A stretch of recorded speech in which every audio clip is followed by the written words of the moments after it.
Assalamu alaikum students. In today's lecture we will be starting a new topic about polymorphism और उस polymorphism के topic पे हम discuss करेंगे अबाउट के जी स्टैटिक polymorphism क्या होता है, डायनेमिक क्या होता है, और फिर हम आज जो मेजर डिस्कशन करेंगे वो अबाउट स्टैटिक polymorphism और उसके अंदर जो फंक्शन ओवरलोडिंग है वो क्या होती है. So these will be the topics that we will be covering in this discussion of polymorphism. सबसे पहले जो है वो हम डिस्कशन करेंगे about what is the meaning of polymorphism, and then we will be further discussing in our lectures about types of polymorphism जिसमें हम static polymorphism और dynamic polymorphism को डिस्कस करेंगे. और फिर उसके बाद we will be also discussing about using pointers in order to call overridden methods. और फिर हमारी डिस्कशन होगी अबाउट वर्चुअल फंक्शंस, फिर उसमें प्योर वर्चुअल फंक्शंस क्या होते हैं, उसके मेरिट्स और डीमेरिट्स क्या होते हैं डायनेमिक पॉलीमॉर्फिज्म में, और फाइनली हमारा जो पॉलीमॉर्फिज्म का टॉपिक है वो कंक्लूड होगा उसके बाद एब्स्ट्रैक्ट क्लासेस पे. So to start the discussion of polymorphism, polymorphism जो है वो एक इम्पॉर्टेंट फीचर है बेसिकली ऑब्जेक्ट ओरिएंटेड लैंग्वेजेस का. और इससे पहले जो हमने डिफरेंट ओवरलोडिंग के मुतालिक डिस्कशन भी की थी कि एक फ़ंक्शन हम बनाते हैं और उसी के नाम के और भी फंक्शंस होते हैं और उसमें कंपाइलर फिर डिसाइड करता है कि इनमें से कौन से फंक्शन को एग्जीक्यूट करना है बेसिकली. सो पॉलीमॉर्फिज्म में भी ये एक, जैसे हमने पहले बात की कि it is one of the most important feature in of object oriented programming, कि जहाँ पे अगर हम लिटरल मीनिंग्स की बात करें तो पॉलीमॉर्फिज्म से मुराद है one name with many different forms, यानी एक नाम हो किसी चीज़ का और उसकी फंक्शनैलिटी के हिसाब से हम ये कहते हैं कि उसकी डिफरेंट फॉर्म्स एग्जिस्ट करती हैं. सो पॉलीमॉर्फिज्म जो है वो बेसिकली हमें मदद देता है in creating more readable program code, यानी हमारे कोड के अंदर जो है after using this polymorphism concept user के लिए बड़ा आसान होता है इस कोड को समझना या कोड को मज़ीद रीडेबल फॉर्मेट में बनाना. इसी तरीके से let's say we consider an example कि जहाँ पे हमें एक फ़ंक्शन लिखना है जो कि उस फंक्शन का काम ये है कि वो डिफरेंट टाइप्स ऑफ जो भी डेटा है उनको प्रिंट करे यूज़र कंसोल या फिर प्रिंट करे आउटपुट स्क्रीन पे. तो इस पर्टिकुलर जो हमारी रिक्वायरमेंट है इसको सामने रखते हुए सबसे पहले तो इम्पॉर्टेंट एक बात ये कि C++ में ये कॉन्सेप्ट जो है पॉलीमॉर्फिज्म का वो एग्जिस्ट करता है. इन अदर और दूसरे केसेस में अगर हम देखें सी लैंग्वेज की अगर मैं मिसाल दूं तो वहाँ पे ये पॉलीमॉर्फिज्म का कॉन्सेप्ट पॉसिबल नहीं है इम्प्लीमेंट करना. तो इसीलिए होता क्या है कि जो यूज़र है या जो प्रोग्रामर है उसको डिफरेंट फंक्शंस लिखने पड़ते हैं with different names to do such thing कि वो हर डेटा टाइप के एलिमेंट को प्रिंट करने के लिए एक स्पेसिफिक फंक्शन लिखता रहेगा और उन सब फंक्शंस के नाम डिफरेंट होंगे बिकॉज उसके लिए जो भी फंक्शन कॉल किया जाएगा तो ताकि वो पॉसिबल हो विद अ यूनिक नेम. तो यहाँ पे ये एक लिमिटेशन है सी लैंग्वेज की या जैसी तमाम लैंग्वेजेस का. एक डिसएडवांटेज है कि वहाँ पे आपको एक यूनिक नेम यूज़ करना पड़ेगा फंक्शन का जो कि बेसिकली आपके जो पॉलीमॉर्फिज्म के एक कॉन्सेप्ट जो है उसको अडॉप्ट नहीं करता.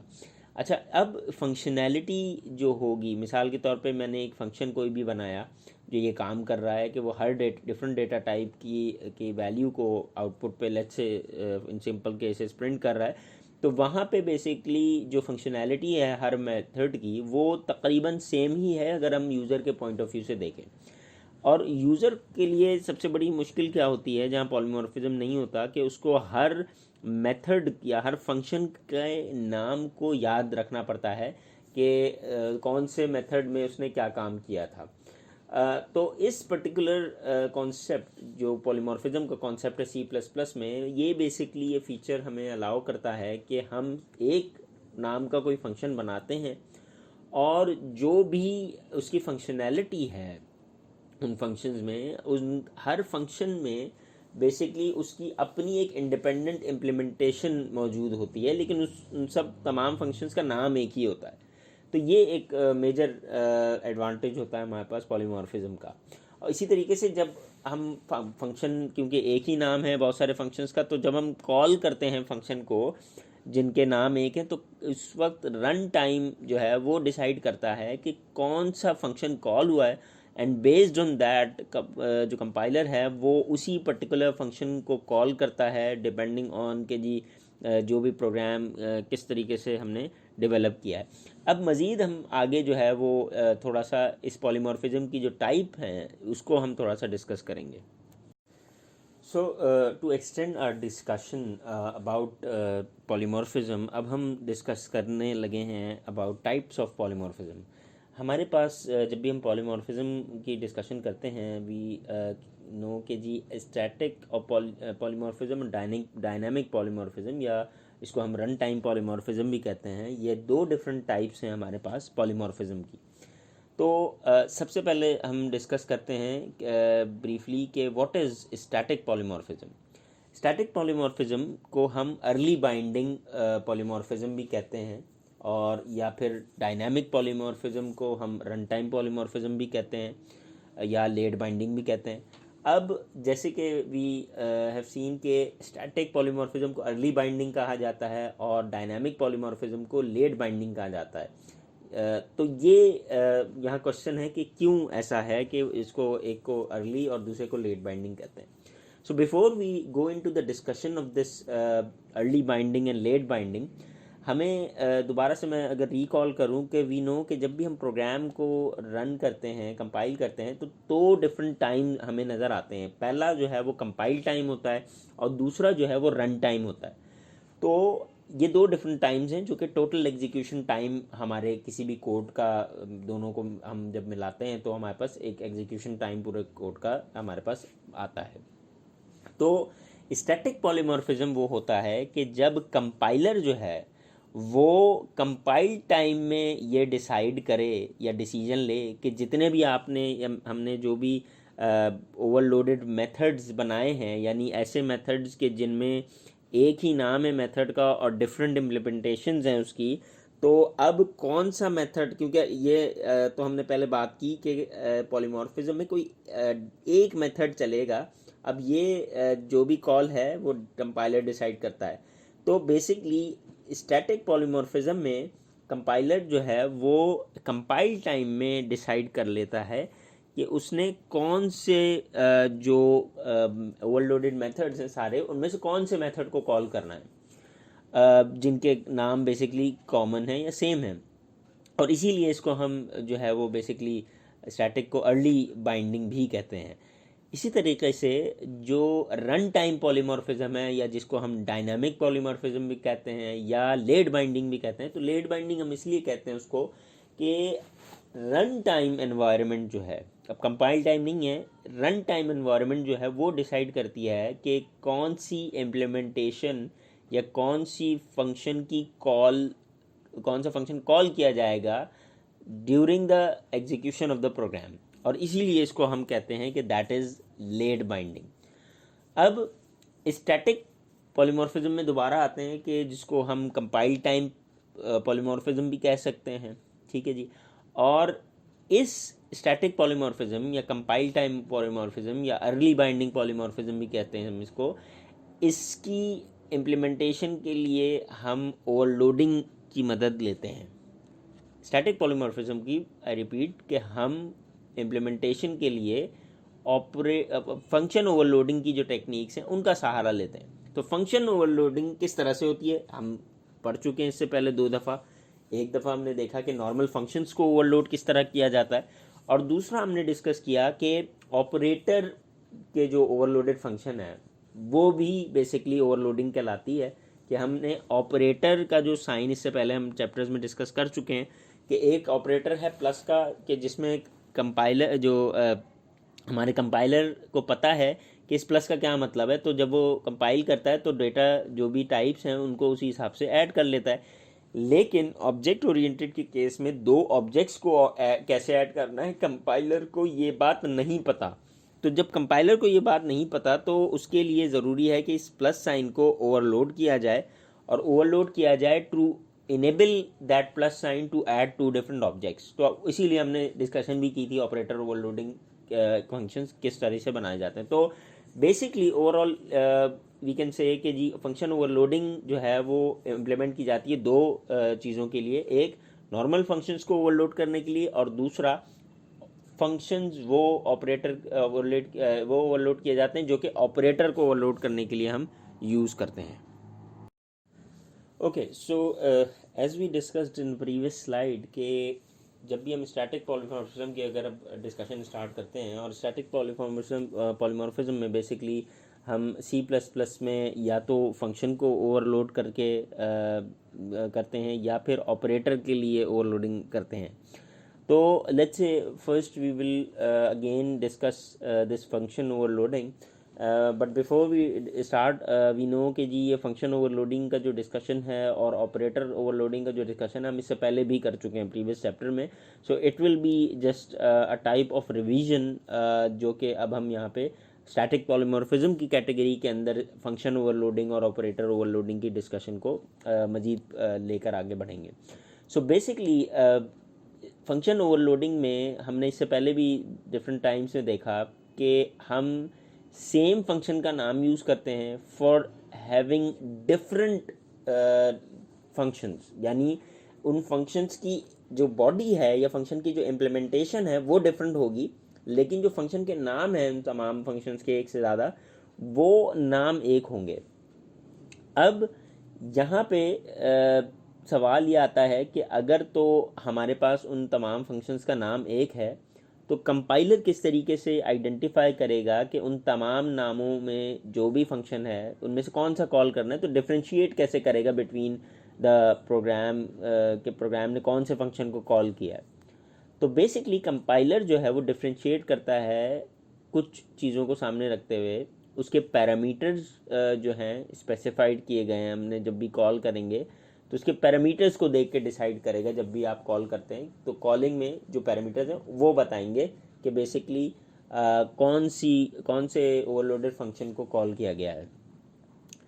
तो अगर तो ये जो पैरामीटर्स हैं ये डिफ़र करते हैं अपने टाइप ऑफ डेटा में, यानी डेटा टाइप्स अलग अलग हैं। मिसाल के तौर पे कि हमने ऐड का एक फंक्शन बनाया, उसमें कोई पैरामीटर पास नहीं किया, और उसमें ऐड के पहले वाले फंक्शन में हमने इंटीजर पास किया कोई, और ऐड के दूसरे वाले फंक्शन में हमने फ्लोट पास किया, तो यहाँ पे ये एक डिफरेंस आता है डेटा टाइप का। या फिर ऑर्डर, जिस बेस पे हम कह सकते हैं कि ordering of the different functions. Let's say example के तौर पे कि ऐड का अगेन हम फंक्शन कंसिडर करते हैं। पहले ऐड के मेथड में हमारे पास एक पहला जो एलिमेंट है वो इंटीजर है, दूसरा जो एलिमेंट है वो फ्लोट है। अब इसी तरह जो सेकेंड ऐड का फंक्शन होगा उसमें let's say we can say कि अब पहला वाला इंट और दूसरा फ्लोट नहीं होगा, बल्कि सीक्वेंस को हम चेंज कर सकते हैं, यानी पहला फ्लोट और दूसरा इंट। तो अब भी कंपाइलर इसको आइडेंटिफाई कर देगा कि कौन सा इन दोनों में से कॉल हुआ है फंक्शन। तो कंपाइलर जो है वो इन बुनियादों पे डिसाइड करता है कि कौन सी ओवरलोडेड फंक्शन की इम्प्लीमेंटेशन को कॉल जब किया गया है तो कौन सी फंक्शन को इम्प्लीमेंट किया जाएगा उस पर्टिकुलर करंट कॉन्टेक्स्ट के अंदर। अब हम थोड़ा सा इसके बाद मज़ीद आगे डिस्कशन में कुछ एग्जांपल की मदद से इसको समझने की कोशिश करेंगे। सो नाउ अब हम स्टैटिक पॉलीमॉर्फिज्म को समझने की कोशिश करेंगे एक एग्जांपल की मदद से, जो हमने इससे पहले भी डिस्कशन में जिसको डिस्कस किया था कि लेट्स से फॉर एग्जांपल हमें डिफरेंट फॉर्मेट या डिफरेंट डेटा टाइप्स के हमारे पास कुछ वेरिएबल्स हैं, और हमने उन डिफरेंट डेटा टाइप्स को डिस्प्ले करना है यूज़र कंसोल या आउटपुट स्क्रीन पर। तो उसके लिए लेट्स से हम एक फंक्शन लिखते हैं जिसका नाम हमने यहाँ पे लिखा शो। उस फंक्शन का नाम हमने शो रखा। तो फंक्शन जो है वो एक आर्गुमेंट रिसीव करेगा किसी भी एक डेटा टाइप से रिलेटेड, जिसको हमने डिस्प्ले करना है आउटपुट कंसोल पे। सो लेट्स से यहाँ पे कुछ हमने एग्जांपल्स दिए। पॉइंट नंबर 3 में इफ़ यू कैन सी कि फंक्शन डिक्लेरेशन कुछ इस तरह से होंगे कि पहला वाला जो डिक्लेरेशन है that is void show int i, दूसरा वाला है वॉइड शो फ्लोट एफ, और तीसरा वाला है void show character static PTR. अब जो हमने इससे पहले बात की थी कि अब अगर कॉल की जाएगी बेसिकली शो फंक्शन को कोई भी कहीं पे भी हम कॉल करेंगे तो टाइप ऑफ डेटा से हम आइडेंटिफाई करेंगे कि बेसिकली कंपाइलर जो है वो अब डिसाइड करेगा कि इसको डिफ्रेंशिएट कैसे करना है। तो बेसिकली वो इनपुट पैरामीटर जो हमने पास किया तीनों केसेस में, उनकी डेटा टाइप से उसको पहचानेगा कि कौन सा फंक्शन जो है वो कॉल किया जाएगा। सो लेट्स से नीचे उसके बाद हमारे पास नेक्स्ट पॉइंट पे यू कैन सी कि हमने कॉल किया है फंक्शन को। सो पहले वाले केस में शो 5, इसका मतलब है वी नो कि 5 इज़ एन इंटीजर वैल्यू, तो इसका मतलब है पहला वाला जो शो का मेथड है जिसमें इंटीजर आई पास हुआ, अब ये वाला फंक्शन कॉल किया जाएगा। इसी तरीके से दूसरे वाले में शो फ्लोट 5.0, तो इसमें दूसरे वाले की इम्प्लीमेंटेशन कॉल की जाएगी। इसी तरह एक कैरेक्टर कोई हमने कैरेक्टर पॉइंटर बनाया जिसमें हमने टेस्ट की वैल्यू रख दी और फिर शो पीटीआर किया, तो अब इसमें तीसरा वाला जो कैरेक्टर स्टैटिक पॉइंटर पीटीआर वाला जो टाइप का हमारे पास शो की इम्प्लीमेंटेशन कोई भी होगी वो कॉल होगी। तो इसमें इसका मतलब ये है कि टाइप ऑफ डेटा पे डिपेंड करता है कि कौन सा फंक्शन जो है वो कॉल किया जाएगा। और इसमें इम्पॉर्टेंट चीज़ ये है कि यू कैन सी कि हमारे पास जो नाम है फंक्शन का वो तमाम केसेस में शो ही हमने रखा हुआ है। तो डेटा टाइप का डिफरेंस जो है वो बताएगा कि कौन सा जो फंक्शन है वो कॉल करेगा compiler. Now we will be discussing some rules for function overloading. इससे पहले भी हमने एज वी सेड बिफोर कि हमने इससे पहले भी ये फंक्शन ओवरलोडिंग के टॉपिक को काफ़ी डिटेल में डिस्कस किया है, but for the sake of understanding कि जी ये स्टैटिक पॉलीमॉर्फिज्म की एक हमारे पास कैटेगरी है या एक टाइप है, तो इसलिए हम इसको दोबारा अब थोड़ा सा डिस्कस करने लगे। तो we have different rules for of function overloading. So whenever we want to overload a function, कुछ रूल्स अप्लाई होते हैं उसके ऊपर, जो कि हम यहाँ पे लिस्ट डाउन हमने किए हैं, और इस रूल्स को वन बाय वन हम अब डिस्कस करेंगे अपने इस लेक्चर में। सो द फर्स्ट थिंग कि all the overloaded function have the same name, यानी जो भी हम फंक्शन बना रहे हैं, यानी ओवरलोडेड फंक्शंस बने हुए हैं, एक से ज़्यादा ही होंगे ऑब्वियसली, तो उनके सबके नाम एक ही होंगे। दूसरा point, the number of arguments में डिफर, यानी कि आपने पहला एक कोई लेट्स से, इससे पहले हमने बात की शो का एक हमने मेथड बनाया, तो लेट्स से नंबर ऑफ आर्ग्यूमेंट में डिफर से मुराद ये कि पहला जो शो का मेथड है उसमें कोई आर्गूमेंट पास नहीं किया, दूसरा जो शो का आर्गूमेंट है उसमें एक पैरामीटर पास किया, तीसरा जो शो का आर्गूमेंट है उसमें लेट्स से 3 पैरामीटर या 2 पैरामीटर पास किए। तो बेसिकली अब जो कॉल होगी तो compiler will decide based on के जी नंबर ऑफ पैरामीटर्स कितने हैं, तो different number of parameter will define के कौन से फंक्शन को कॉल किया जा रहा है। तीसरा, data type of the argument में डिफर, जैसे हमने इससे पिछली स्लाइड में देखा कि हमने एक जगह बेसिकली एक जगह इंटीजर टाइप रखी, दूसरे वाले में फ्लोट टाइप रखी और तीसरे वाले में कैरेक्टर पॉइंटर रखा। तो type of argument, data type की आर्गूमेंट बताएगी कि कौन सा हमने फंक्शन एग्जीक्यूट करना है। इसी तरह ऑर्डर ऑफ आर्गूमेंट्स में डिफर, यानी let's say for example one can say कि जी देयर इज़ नो डिफरेंस, यानी नंबर ऑफ पैरामीटर्स दो शो के फंक्शन बनाए, दोनों में दो हैं, ठीक है। डेटा टाइप दोनों में, एक में इंटीजर है, मतलब पहले वाले शो फंक्शन में इंटीजर है पहला एलिमेंट, दूसरा फ्लोट है, और दूसरे वाले में भी पहला मतलब दूसरे वाले में भी इंटीजर और फ्लोट है। तो उसमें डिफरेंस हम ऑर्डर डिफरेंट कर सकते हैं, यानी पहले वाले शो के मेथड में पहले हम इंटीजर डिक्लेयर कर दें और फिर फ्लोट, और दूसरे वाले शो के मेथड में फ्लोट पहले कर दें कॉमा इंटीजर बाद में कर दें। तो ऑर्डर ऑफ आर्गूमेंट भी डिफर हो सकते हैं। इन बुनियादों पे भी कंपाइलर आराम से पता कर लेगा कि कौन सा जो ओवरलोडेड फंक्शन है उसकी कॉल बनेगी। इसी तरीके से रिटर्न टाइप भी डिफरेंट हो सकती है। So let's say anyone can say कि जी मेरे पास पहला शो का मेथड है जिसमें हमारे पास इंटीजर मैंने पास किया, एक ही पैरामीटर, एक इंटीजर पास कर दिया। दूसरे शो के मेथड में भी दूसरा कोई इंटीजर पास कर दिया, इंटीजर बी कर दिया लेट्स से। तो यहाँ पे अब ऑर्डर का भी कोई डिफरेंस नहीं है, डेटा टाइप का भी डिफरेंस नहीं है, दोनों इंटीजर हैं, और इस तरह नंबर ऑफ आर्गूमेंट दोनों के एक एक आर्गूमेंट है। तो अब हम क्या करते हैं कि जो डिफरेंट बेसिकली रिटर्न टाइप भी एक चीज़ होती है फंक्शन की, विच इज़ कि एक में वॉइड है, एक में इंटीजर हो शायद। तो यहाँ पे भी फंक्शन डिसाइड कर लेगा कि based on the return data type compiler जो है वो कौन सा ओवरलोडेड फंक्शन एग्जीक्यूट करेगा। सो अब हम एक एक करके मज़ीद इन पॉइंट्स को डिटेल में डिस्कस करेंगे। रूल नंबर 1 जो है, द नंबर ऑफ आर्गूमेंट में डिफ़र। तो यू कैन सी के number of argument specified in a function declaration वो वेरी कर सकते हैं। तो जो डिक्लेरेशंस हमें नज़र आ रही हैं रूल नंबर 1 में, कि पहले वाले में हमने नंबर ऑफ आर्गूमेंट का डिफरेंस किस तरह से है कि वॉइड शो पहले वाले में एक इंटीजर है, दूसरे वाले में एक इंटीजर एक फ्लोट है, तीसरे वाले में एक इंटीजर एक फ्लोट और एक डबल है। तो यहाँ पे नंबर ऑफ पैरामीटर्स जो हैं वो डिफरेंट हैं, जिसकी वजह से कंपाइलर को जब भी कॉल करेगा वो शो का फंक्शन, तो नंबर ऑफ आर्ग्यूमेंट्स जो हैं या नंबर ऑफ पैरामीटर्स के थ्रू वो बता देगा कि कौन सा फंक्शन एग्जीक्यूट होगा।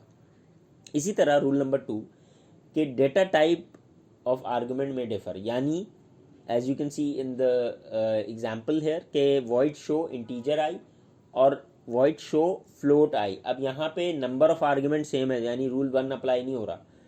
अब डिफरेंट क्राइटेरिया क्या है कि डेटा टाइप डिफरेंट है, पहले वाले में इंट आई है, दूसरे वाले में फ्लोट आई है। तो डेटा टाइप के डिफरेंट होने से भी हमें पता लग सकता है और कंपाइलर को पता लग जाएगा कि कौन से ओवरलोडेड फंक्शन की कॉल यहाँ पे आई है। Okay, so now we will be discussing about third rule. तीसरा रूल जो है वो ये कि हमारे पास नंबर ऑफ पैरामीटर्स भी सेम है, यानी 2 पैरामीटर हैं इस एग्जांपल में, यू कैन सी। और इसी तरह डेटा टाइप भी सेम है कि पहले में भी इंटीजर फ्लोट है, दूसरे में भी इंटीजर फ्लोट है। तो तीसरा रूल ये है कि ऑर्डर ऑफ आर्गुमेंट भी डिफ़र कर सकते हैं, यानी पहले वाले में आपने पहले इंटीजर को रखा, दूसरे में फ्लोट को रखा, और दूसरे वाले शो के मेथड में पहले फ्लोट को फिर बाद में इंटीजर को रखा। तो यहाँ पे ऑर्डर की मदद से भी कंपाइलर डिफरेंस कर लेगा कि कौन से जो है वो ओवरलोडेड फंक्शन की कॉल यहाँ पे आपने की है। अच्छा, अब इसी तरीके से हमारे पास फंक्शन ओवरलोडिंग की अब हम एग्जाम्पल थोड़ा सा देखेंगे, one by one step by step इसको देखेंगे, फिर फाइनली कोड की तरफ हम जाएंगे। कि एक एग्जाम्पल में लेट्स से हमारे पास हमने एक क्लास बनाई जिसका हमने नाम रखा क्लास का कैलकुलेटर। उस कैलकुलेटर में हम एक एडिशन ऑपरेशन जो है वो कैरी आउट करेंगे, और एडिशन ऑपरेशन हम करेंगे कि एक तो रियल नंबर की एडिशंस होती हैं और दूसरी कॉम्प्लेक्स नंबर की। तो एडिशन का हम कोई या ऐड का कोई ऐसा मेथड या फंक्शन बनाएंगे वो लोडेड फंक्शन के, जो एक तो रियल नंबर्स को ऐड कर सकता है और दूसरा कॉम्प्लेक्स नंबर्स को ऐड कर सकता है। Now we will be discussing this particular example. So now as we discuss in the previous slide कि हमने एक कैलकुलेटर की क्लास बनानी है, और हमने करना ये है कि हमने बेसिकली दो कैलकुलेटर के अंदर रियल नंबर्स को भी ऐड कर सके वो, और कॉम्प्लेक्स नंबर्स को भी ऐड कर सके। अब यहाँ पे हमने किया क्या कि हमने कॉम्प्लेक्स नंबर जो हमने बात की, वी नो के complex number, real numbers we know very well, but complex number में एक इमेजिनरी पार्ट होता है और एक रियल पार्ट होता है। तो उसके लिए हमने किया क्या, for the sake of our convenience, हमने कॉम्प्लेक्स की एक क्लास क्रिएट कर दी यहाँ पे, और उसमें दो वेरिएबल इंटीजर टाइप के बना दिए। एक को हमने कहा ये रियल है और दूसरे को हमने कहा ये इमेजिनरी है। अब क्लास कंस्ट्रक्टर इसका क्या करेगा कि वो इनिशियलाइज कर देगा दो वेरिएबल्स को। कोई भी कंस्ट्रक्टर चलेगा तो वो ऑब्जेक्ट क्रिएट करेगा ऑब्वियसली, और ऑब्जेक्ट क्रिएट होगा तो रियल और इमेजिनरी दोनों पार्ट्स आ जाएंगे। सो इसी तरह हम प्रोवाइड करते हैं या बनाते हैं एक डंप का मेथड, जो कि सिंपल उसके रियल और इमेजिनरी पार्ट को सी आउट करके डंप के मेथड के अंदर हमने आउटपुट कंसोल या आउटपुट स्क्रीन पे प्रिंट करवा दिया। तो इसी तरीके से कैलकुलेटर की जो क्लास हमने बनाई थी, उस क्लास के अंदर बेसिकली हमने ऐड का जो मेथड है वो बनाया, जो कि दो रियल नंबर्स को ऐड करता है। यानी एज यू कैन सी है कि क्लास कैलकुलेटर के अंदर हमने एक पब्लिक टाइप का एक इंटीजर ए ऐड का एक वो बनाया मेथड, और integer a comma integer B रखा इसको, और उसके बाद हमने यहाँ से डायरेक्टली रिटर्न ए प्लस बी कर दिया। And it is very easy के रादर देन के जी हम कहते हैं कि इंटीजर सी एक वेरिएबल है, integer C is equal to A plus B, हमने डायरेक्टली यहाँ से रिटर्न ए प्लस बी करवा दिया। अब नेक्स्ट आगे हम मज़ीद इसी एग्जाम्पल को आगे डिस्कस करेंगे। So as we were discussing in the previous slide के हमने फंक्शन देखा जो हमने कैलकुलेटर क्लास के अंदर बनाया था, जिसमें रिटर्न टाइप इसकी उसकी ऐड थी, नाम उस फंक्शन का ऐड था, और दो वैल्यूज़ हमने पास की इंटीजर ए और बी, और दोनों को ऐड करके वो रिटर्न दे रहा है इंटीजर वैल्यू। तो यहाँ पे बेसिकली उसके बाद हमारे पास हमने दो रियल नंबर्स को ऐड करने का जो फंक्शन था ऐड का वो बना दिया। अब हम इस स्लाइड में जो दो कॉम्प्लेक्स नंबर्स हैं उनको ऐड करने के लिए बेसिकली एक ऐड का फंक्शन दूसरा बना रहे हैं। तो ओवरलोडेड फंक्शन में अब हमने किया क्या कि यहाँ पे जो दूसरा यू कैन सी के ऐड का फंक्शन है उसकी रिटर्न टाइप है कॉम्प्लेक्स, प्रीवियस वाले की थी इंटीजर। तो एक तो ये डिफरेंस आ गया। दूसरा, जो इनपुट पैरामीटर पिछले वाले में थे वो दोनों इंटीजर्स थे, यहाँ पे दोनों की डेटा टाइप है कॉम्प्लेक्स, यानी दोनों ये कॉम्प्लेक्स से मुराद, कॉम्प्लेक्स में हमने बात की थी एक रियल एक इमेजिनरी पार्ट होगा, तो इसका मतलब ये कॉम्प्लेक्स जो है वो एक क्लास में बेसिकली हमारे पास डेटा टाइप है, या ए और बी जो है वो अब ऑब्जेक्ट है, नॉर्मल इंटीजर या नॉन डेटा टाइप्स नहीं है। तो इसलिए हमने सेम नेम ऐड का यूज़ किया। तो this is an overloaded method जो हमने पिछला बनाया और ये भी। इस मेथड में बेसिकली दो पैरामीटर रिसीव होंगे, पिछले वाले में दोनों इंटीजर थे, यहाँ पे दोनों डेटा टाइप जो है इसकी क्लास की कॉम्प्लेक्स की हैं उससे बिलोंग करते हैं। आगे हम मज़ीद इसी कोड को एग्जाम्पल को एक्सटेंड करेंगे।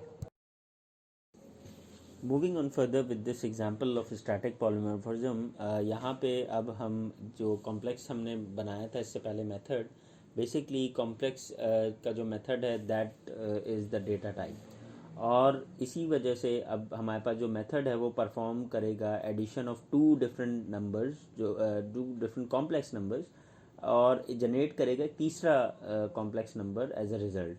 तो basically that's this line return complex a dot real plus b dot real comma a dot imaginary plus b dot imaginary. तो ये हमारे पास बेसिकली रिटर्न, जिस तरह हमने वहाँ सी की रिटर्न जो हमने इंटीजर के प्रोग्राम केस में किया था कि रिटर्न a प्लस बी, तो यहाँ पे रियल को रियल से और इमेजनरी को इमेजनरी से ऐड करके रिटर्न करवा दिया हमने, और उसकी डेटा टाइप है कॉम्प्लेक्स। तो हैविंग डिफाइंड दिस कॉम्प्लेक्स और कैलकुलेटर की जो क्लास हमने बनाई थी, अब हम मेन मेथड की तरफ अगर मूव करते हैं तो वहाँ पे हम ऐड का जो मेथड है उसमें रियल नंबर्स को भी ऐड कर सकते हैं, और इसी तरीके से हम कॉम्प्लेक्स नंबर्स को भी ऐड कर सकते हैं। सो लेट्स से हमने कैलकुलेटर की क्लास का एक ऑब्जेक्ट बनाया CALC के नाम से, और CALC डॉट ऐड किया, तो हमारे पास डॉट ऐड 50,70। तो अब ये 50 और 70 ऑब्जेक्ट्स नहीं हैं, इनकी डेटा टाइप अगर देखें तो दोनों की इंटीजर है, रादर देन वी से कि ये दोनों कॉम्प्लेक्स हैं या वो ऑब्जेक्ट्स हैं। तो इस वजह से अब जो ये ऐड का मेथड चलेगा, ओवरलोडेड मेथड, ये कंपाइलर डिफ्रेंशिएट करेगा कि ये वो वाला मेथड होगा जो कि दो इंटीजर वैल्यूज़ को ऐड कर रहा है। तो इसलिए पहली जो इम्प्लीमेंटेशन थी जो कि दो रियल नंबर्स के ऐड कर रही थी, वो अब यहाँ पे कंपाइलर इम्प्लीमेंट करेगा। नाउ फर्दर अब हम दो कॉम्प्लेक्स नंबर को अगर हमें ऐड करना है, जिस तरह हमने इससे पिछली स्लाइड में दो इंटीजर्स को ऐड करवाया, तो कॉम्प्लेक्स नंबर ऐड करने के लिए we can write complex C1 10,5, यानी C1 जो है वो एक हमने बेसिकली यहाँ पे एक ऑब्जेक्ट बनाया है और उसको हमने 10,5 वैल्यू फॉरवर्ड की है, यानी इमेजनरी और रियल पार्ट्स इसके हमने डिफाइन कर दी। इसी तरह C2 एक ऑब्जेक्ट बनाया कॉम्प्लेक्स टाइप का, और अब जो हमारे पास थर्ड लाइन में कॉम्प्लेक्स C3, यानी complex C3 is the return type, और हमने अब यहाँ पे कॉल किया है ऐड का फंक्शन C1 C2। तो C1 और C2 दोनों कॉम्प्लेक्स हैं, तो इसका मतलब है जो सेकंड हमारे पास इम्प्लीमेंटेशन थी वो यहाँ पे चलेगी रादर देन द फर्स्ट। तो compiler would understand based on the data type कि जी अब यहाँ पे दो ऑब्जेक्ट्स को ऐड करवाना है। नेक्स्ट अब स्लाइड में हम बेसिकली इस पूरे कोड को एग्जीक्यूट करके देखेंगे कि किस तरीके से हमारे पास आउटपुट जनरेट हो रहा है, और कंपाइलर किस तरीके से डिफरेंस क्रिएट करेगा between objects and the integer data type के कौन सा ऐड का function. So now this is the example जिसमें हम समझेंगे कि किस तरीके से हम फंक्शन ओवरलोडिंग करते हैं फॉर डिफरेंट ऑब्जेक्ट्स और डिफरेंट एलिमेंट्स या डिफरेंट डेटा टाइप्स के एलिमेंट्स के लिए। So now what we have in line number 4, हमने यहाँ पे बेसिकली कॉम्प्लेक्स की एक क्लास क्रिएट की, और उस कॉम्प्लेक्स की क्लास के अंदर basically what we have done कि हमने यहाँ पे अब जो इंटीजर और बनाया जिसमें रियल और एक इमेजनरी हमने वैल्यू स्टोर करवानी है, और फिर हमने कॉम्प्लेक्स का एक कंस्ट्रक्टर इसका बनाया कि इंट आर कॉमा इंट आई, और जो आर है उसको रियल पार्ट पे के यानी इंटरनल वेरिएबल के बराबर कर दिया कंस्ट्रक्टर में, और आई को इमेजिनरी के बराबर कर दिया। इसके बाद वॉइड डंप जो है, वॉइड डंप में हमने बेसिकली किया ये कि मैसेज प्रिंट करवाया कि हमारा रियल पार्ट क्या है और इमेजिनरी पार्ट क्या है। उसके बाद हमने क्लास कैलकुलेटर बनाई, और क्लास कैलकुलेटर के अंदर हमने दो ऐड के फंक्शंस बनाने हैं। अब दो ऐड के फंक्शंस जो हैं बेसिकली उसमें हम करते क्या हैं कि इंट ए और इंट बी के लिए, और वहाँ पे जैसे हमने पहले भी बात की कि रिटर्न करवाया हमने ए प्लस बी। इसी तरह हमने दूसरा जो बेसिकली यहाँ पे अब ऐड का जो ओवरलोडेड मेथड बनाया उसमें हमने रिटर्न टाइप जो है वो कॉम्प्लेक्स रखी, और कॉम्प्लेक्स के बाद हमने उसके जो दो इनपुट वेरिएबल हैं वो कॉम्प्लेक्स ए कॉमा कॉम्प्लेक्स बी, और उस पर्टिकुलर केस में हमने रिटर्न करवाया यहाँ पे complex A dot real plus B dot real comma A plus A dot imaginary plus B dot imaginary. And then हमने मेन फंक्शन के अंदर कैलकुलेटर सी एल सी जो है वो ऑब्जेक्ट बनाया। ऑब्जेक्ट बनाने के बाद हमने कंसोल पे आउटपुट पे ये मैसेज प्रिंट करवाया, और फिर हमने उसके बाद जो मेथड कॉल किया लाइन 35 पे CALC.add 50,70, यानी अब जो है कंपाइलर दो इंटीजर्स को ऐड करेगा, और ये वाला ऐड का जो फंक्शन जो लाइन नंबर 22 पे है उसको यहाँ पे एग्जीक्यूट करेगा। देन हम लाइन नंबर 38 में बेसिकली हमने क्या किया कि लाइन 38 में हमने इसी तरीके से मैसेज डिस्प्ले करवाने के बाद दो जो है वो बनाए अपने पास ऑब्जेक्ट C1 और C2, और C1 और C2 में हमने दोनों, क्योंकि अब यहाँ पे कंस्ट्रक्टर कॉल होगा ऑब्जेक्ट बना रहे हैं तो कंस्ट्रक्टर में बेसिकली 10,5 जो दो वैल्यूज़ हैं तो इसका कंस्ट्रक्टर चलेगा तो लाइन नंबर 9 पे ही आएगा, यानी R की वैल्यू 10 और I की वैल्यू 5। अब रियल और इमेजनरी पार्ट डिफाइन हो गए कि रियल है 10 C1 का और इमेजनरी है 5। इसी तरह 40 लाइन में C2 बनाया 2,4, तो वहाँ पे भी दोबारा कंस्ट्रक्टर कॉल होगा तो उसके भी रियल और इमेजिनरी पार्ट्स यहाँ पे डिफाइन हो गए।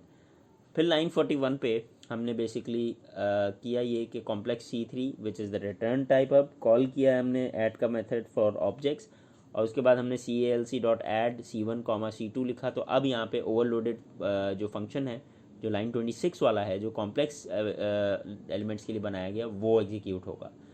फिर हमने C1 डॉट डंप का मेथड कॉल किया ताकि रियल और इमेजिनरी पार्ट्स प्रिंट हों फॉर लाइन 44 में। फिर 46 में C2 के लिए किया, 48 में C3 के लिए किया। तो हर C1 C2 C3 के लिए you will get all these values, और उससे पहले you can see in the output console के 50 + 70 120 की जो वैल्यू फॉर इंटीजर वो भी हमें यहाँ पास होती हुई नज़र आ रही है।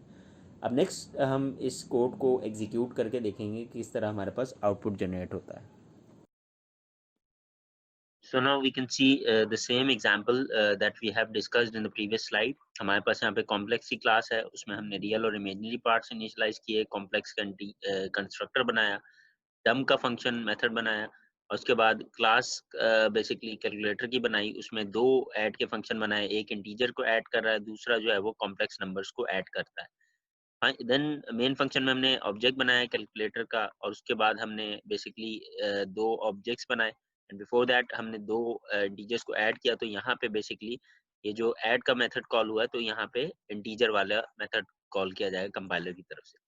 इसी तरह हमने फिर दो ऑब्जेक्ट्स बनाए C1 C2, और C1 C2 को ऐड करवाया और C3 में सेव करवाया। तो कंपाइलर जो है इन दोनों की डेटा टाइप देखेगा कि ये अगर कॉम्प्लेक्स हैं तो अब ये वाला मेथड कॉल होगा, और यहाँ से रिटर्न होकर जो भी वैल्यू आएगी वो C3 में सेव हो जाएगी। एंड देन हमने C1 को डंप करवाया यानी प्रिंट करवाई इसकी वैल्यू, C2 की वैल्यू, और फिर फाइनली C3 की। Now we try to compile and see के जी आउटपुट इसका इस तरीके से हमारे पास शो होगा। So as you can see here के पहले दो इंटीजर्स ऐड हुए, 120 आंसर आया। फिर पहला ऑब्जेक्ट C1 इसका रियल इमेजिनरी पार्ट, दूसरे का रियल इमेजिनरी पार्ट, और दोनों को ऐड करने के बाद we get this answer. So with that, we end up for today's lecture. Hope to see discuss a new topic in the upcoming lectures.